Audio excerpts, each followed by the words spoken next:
real secret of bonding is not bonding to people you like naturally, but to bond to the enemy, bond to the adversary, and convert him into an ally. So you do this through curiosity.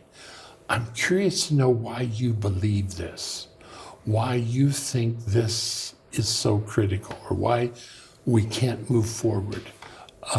You ask questions and you show curiosity, and then sometimes you have to look for where you do agree.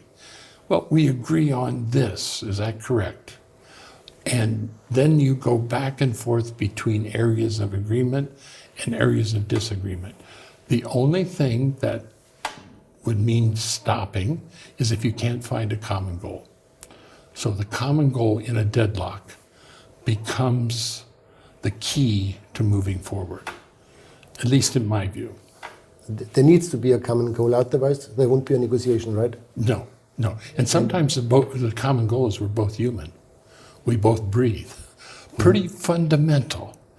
And that, I think, is one of the orientations that I emphasize, is the psychology of motivation and understanding that loss is the key to a deadlock. And the key is that they don't want to deal with that loss. There's going to be a loss of some kind, because in every good negotiation, you lose something, you gain something.